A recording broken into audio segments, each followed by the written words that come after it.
apa itu cinta dan bagaimana? Wow. Apa itu cinta?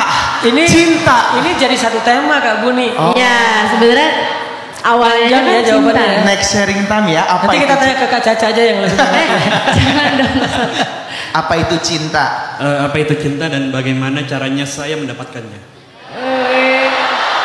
Sebetulnya bukan pertanyaan itu, kode sama Caca. Yang kedua, bagaimana caranya saya bisa menggambarkan Tuhan, tapi Tuhan itu tidak bisa digambarkan. Oke, dalam nih. Gimana? Bentar. Gimana pertanyaan kedua? Bagaimana dia bisa menggambarkan Tuhan, sedangkan Tuhan nggak bisa digambar? Kan saya itu pernah mendengarkan bahwa kita itu harus sholat selayaknya kita melihat Tuhan ataupun dilihat Tuhan. Tapi di satu sisi lain juga kita tidak bisa Tuhan itu tidak bisa digambarkan oleh dunia dan seisinya. Seperti itu. Masya Allah. Udah ya. Itu aja udah panjang banget itu. Mungkin yang terakhir ya. Oke, terakhir. Dalam Islam, kewajiban suami itu lebih banyak ketimbang istri, termasuk perkara dapur, rumah, momong dan lain-lain. Bentar, Anda seorang suami? Saya belum menikah. Oh, belum menikah. Oh, ini visioner pertanyaannya. Oke. Sedangkan dalam budaya, apalagi saya selaku orang Jawa, perkara rumah dan lain-lain itu lebih diurus oleh seorang istri. Pertanyaannya adalah bagaimana kesetaraan gender dalam berumah tangga yang sesuai agama tapi bisa menyesuaikan dengan budaya yang bisa diterapkan pada masa sekarang. Masya Allah. Pertanyaannya ini kayak mahasiswa. Sampai jam 12 ini masih 2 sesi kayak. Tanpa sih. Udah dong. Tanpa membuat suami terkesan patriarki, tapi juga bisa membuat istri ridho sehingga menjadi ladang pahala baginya. Masya Allah. Tepuk tangan buat Mas Bagas ya. Cukup? Sekian. Wassalamualaikum warahmatullahi wabarakatuh. Dalam Islam, dalam Al-Quran, hubungan suami istri itu nggak disebut dengan kata cinta. Itu uniknya diksi Al-Quran. Al-Quran menggunakan bahasa mawaddah warahmah, kasih sayang, bukan hub. Cinta kan hub, syauq itu cinta ya. Kenapa nggak pakai hub? Wa ja'ala bainakum hubban wa mawaddatan wa rahmatan. Kenapa hubnya nggak dimasukin? Kenapa yang dimasukin mawaddah wa rahmah, kasih dan sayang? Hub itu sering dibahasnya ke Allah, cinta kepada Allah. Itu hub. Kalau ke manusia atau pasangan, bukan ke manusia, kalau ke pasangan ngomongnya mawaddah wa rahmah. Kenapa? Karena Allah tahu nggak semua pasangan punya cinta. Gak semua pasangan punya cinta, tapi mereka punya kasih sayang. Dan cinta itu bisa hadir dan pergi. Di awal muncul, tiba-tiba hilang. Kadang-kadang faktor yang subjektif banget. Kadang-kadang cinta muncul karena ngerasa nyaman. Nyaman kepada laki-laki yang selalu ada untuknya, selalu mendengar ucapannya atau curhatnya. Setelah menikah, laki-laki itu sibuk, tidak lagi selalu ada untuknya.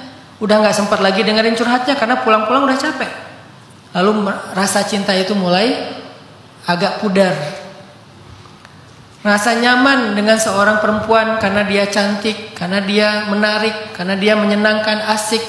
Tapi seiring bertambahnya usia, cantik itu mulai memudar, akhirnya rasa cinta juga memudar.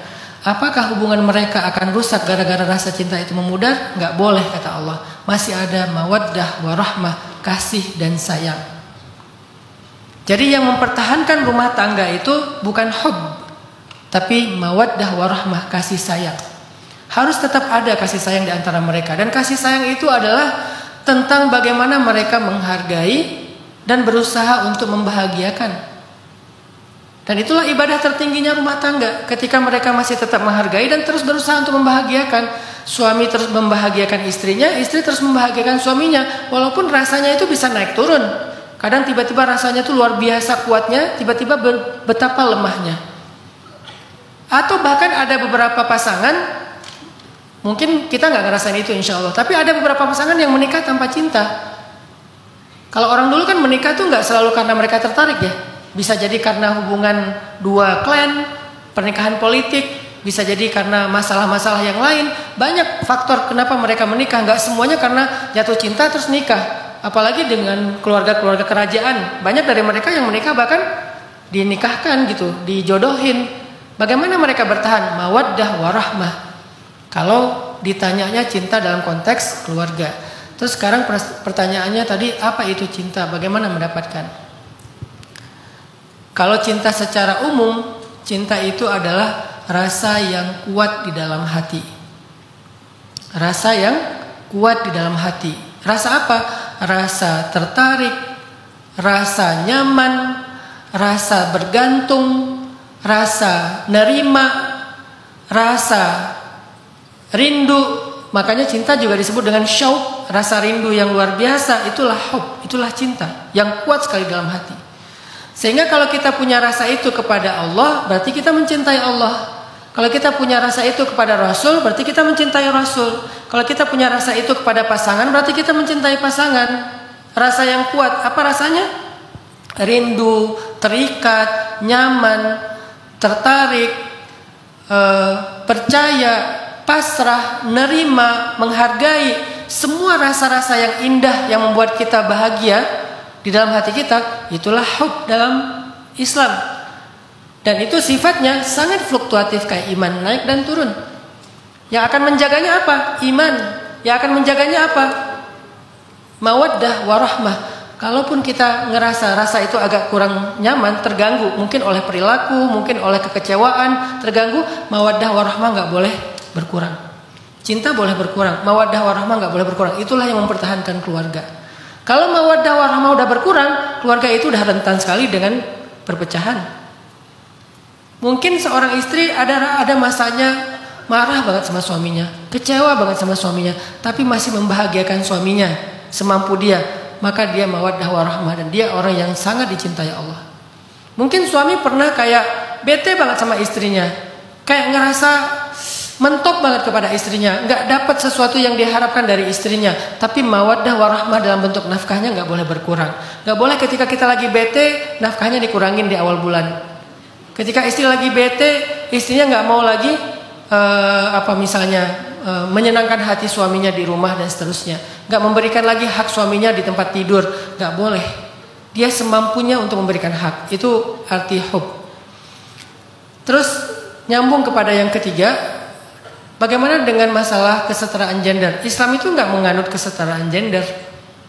Islam itu menghargai fitrah masing-masing. Kesetaraan itu kan kesamaan ya, secara ekstrim dan membabi buta kata saya tuh. Nggak bijak.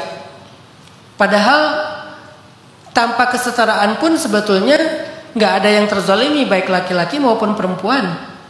Jadi untuk bisa mendapatkan kebaikannya mereka nggak harus setara. Dan kita nggak bicara tentang yang satu di bawah, yang satu di atas, yang satu rendah, yang satu tinggi, bukan. Kita bicara tentang fitrah masing-masing.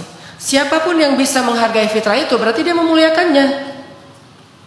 Menghargai laki-laki dengan fitrahnya berarti memuliakan laki-laki. Menghargai perempuan dengan fitrahnya berarti memuliakan perempuan. Jadi Islam lebih fokus kepada memuliakan daripada menyetarakan. Karena menyetarakan dengan konsep barat nggak selalu mampu memberikan hak kemuliaan. Bahkan kadang-kadang dalam kesetaraan itu menghinakan. Dalam kesetaraan itu muncul penghinaan kepada perempuan. Makanya Islam tidak fokus kepada kesetaraan, fokusnya kepada pemuliaan. Dan otomatis akan setara, akan bahkan sempurna kalau fokusnya pemuliaan daripada penyetaraan. Tapi kalau penyetaraan yang jadi tolak ukurnya, kadang-kadang kita merendahkan laki-laki, kadang-kadang kita justru merendahkan perempuan karena menyetarakannya justru.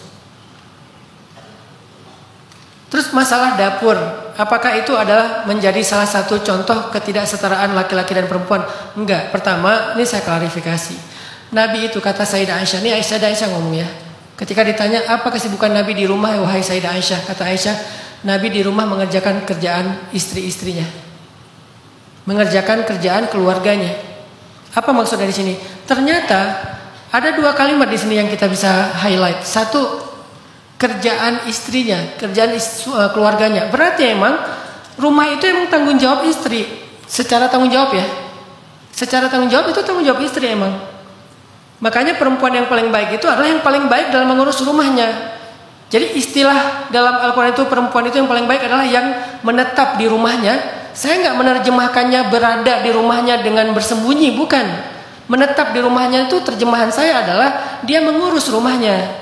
Kalau terjemahan orang yang lain mungkin istilahnya nggak keluar rumah, nggak berkarir, pokoknya fisiknya nggak keluar rumah deh. Hari ini nggak perlu keluar fisiknya, kita bisa pakai online semua, makan bisa online, belanja bisa online, ketemu orang bisa online kan? Jadi nggak harus keluar rumah. Apakah itu terjemahan keluar rumah menurut Al-Quran? Menurut saya terlalu sempit. Jadi maksud mereka menetap di rumahnya adalah mereka yang mengurus rumahnya. Mereka yang menjaga amanah rumahnya, mereka yang bertanggung jawab di rumahnya, mulai dari urusan rumah secara fisik maupun rumah secara nilai. Ada orangnya, anak-anak di situ, ada budaya keluarga di situ, ada kehangatan keluarga di situ. Itu tangan perempuan yang paling baik. Kenapa? Bukan perempuan direndahkan dengan urus rumah, bukan. Rumah itu kan bukan house kan? Rumah itu home. Dan yang paling baik dalam membangun home itu adalah perempuan dengan kasih sayangnya.